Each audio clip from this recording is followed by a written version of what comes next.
మనతో పాటు AP bureau chief Ramarao live లో సిద్ధంగా ఉన్నారు. అలానే కోర్టు దగ్గర నుంచి కూడా ప్రసాద్ మనతో పాటు ఉన్నారు. ప్రసాద్, ఏంటి ప్రస్తుతం వాదనలు మొదలయ్యాయా? కోర్టు దగ్గర ఉన్నటువంటి అప్డేట్ ఏంటి ఒకసారి? శ్రీహరి వైసీపీ ఎంపీ మిథున్ రెడ్డిని కొద్దిసేపు క్రితం విజయవాడ ఏసీబీ కోర్టుకు తీసుకువచ్చారు. అయితే ఏసీబీ న్యాయాధికారి కొద్దిసేపు క్రితమే తన నివాసం నుంచి, ఎందుకంటే ఈరోజు ఆదివారం కావడంతో కోర్టు సెలవు. ప్రస్తుతం ఈ ప్రత్యేక పరిస్థితుల్లో ఈ కేసుకు సంబంధించిన ఉన్న తీవ్రతను బట్టి ఆయన తొలుత న్యాయాధికారి ఇంటి వద్ద హాజరుపరచాలని పోలీసు సిట్ అధికారులు భావించారు. అయితే న్యాయాధికారి మాత్రం తాను కోర్టుకే వస్తాను, మీరు మధ్యాహ్నం సమయం చెప్పండి అంటూ కూడా అధికారులకు సూచన చేయడం జరిగింది. ఇంత 12 గంటల సమయంలో తొలుత మిథున్ రెడ్డిని వైద్య పరీక్షల అనంతరం ఇక్కడ తీసుకువచ్చారు. కొద్దిసేపటి క్రితం న్యాయాధికారి భాస్కర్రావు గారు కూడా ప్రస్తుతం కోర్టుకు చేరుకున్నారు. ఇప్పుడే కోర్టు హాల్లోకి మిథున్ రెడ్డిని హాజరుపరిచినట్టు కూడా తెలుస్తూ ఉంది. అయితే దీనికి సంబంధించి ఇప్పటికీ ఇరు వర్గాల న్యాయవాదుల వాదనలు వినిపించేందుకు కూడా సిద్ధమయ్యారు. మొత్తం ప్రస్తుతం ఏదైతే రిమాండ్ రిపోర్ట్ పొందుపరిచారు, ఆ రిమాండ్ రిపోర్టులో అంశాలను ప్రస్తుతం న్యాయాధికారికి వివరిస్తూ ఉన్న పరిస్థితి అయితే తెలుస్తూ ఉంది.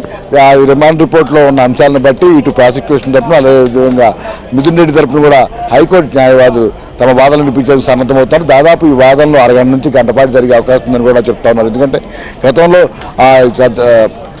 ధనంజయ రెడ్డి వంటి కీలక వ్యక్తులు కోర్టులో హాజరుపరిచిన సమయంలో కూడా వాదోపవాదాలు చాలా తీవ్రస్థాయిలో జరిగాయి. ఎందుకంటే మొదటి నుంచి కూడా ఇందులో సిట్టు కేసీఆర్ రాజశేఖర్ని అరెస్ట్ చేసినప్పటి నుంచి కూడా ఆధారాలు సమర్పించి తర్వాత ఆ రిమాండ్ రిపోర్ట్లో కూడా ఆ అంశాలను పొందుపరుస్తూ వచ్చింది.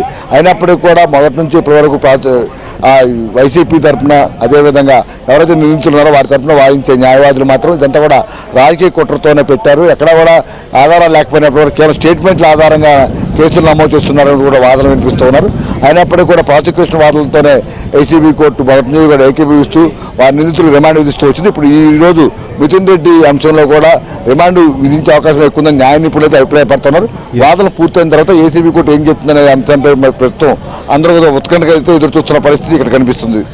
రైట్ ప్రసాద్, మీరు అన్నట్లుగా ఏసీబీ కోర్టు ఏ రకమైనటువంటి ఆదేశాలు ఇవ్వబోతుందనే దానిపైన సర్వత్రా ఉత్కంఠ నెలకొంది. న్యాయ నిపుణులు అయితే మాత్రం ఈ విషయంలో ఖచ్చితంగా రిమాండ్ విధించే అవకాశం ఉందనేటువంటి అభిప్రాయాన్ని గతంలో కూడా మన లైవ్లో వ్యక్తీకరించారు. సో కానీ గతంలో అరెస్ట్ అయినటువంటి వారు, వారి నేపథ్యంలో జరిగినటువంటి వాదనలు కావచ్చు, వారి విషయంలో రిమాండ్ సందర్భంగా నెలకొన్న పరిణామాలు, వీటన్నింటినీ పరిశీలిస్తే ఏదైతే ఈ విషయంలో ప్రధానంగా చూసినప్పుడు మిథున్ రెడ్డి సంబంధించినటువంటి ఎపిసోడ్లో కూడా ఆయన చాలా కీలకమైనటువంటి వ్యక్తిగా రిమాండ్ రిపోర్ట్లో కూడా పేర్కొన్నారు. సో కాబట్టి ఖచ్చితంగా ఏ రకమైనటువంటి నిర్ణయం వస్తుందో కూడా మనం చూద్దాం. అక్కడి నుంచి అప్డేట్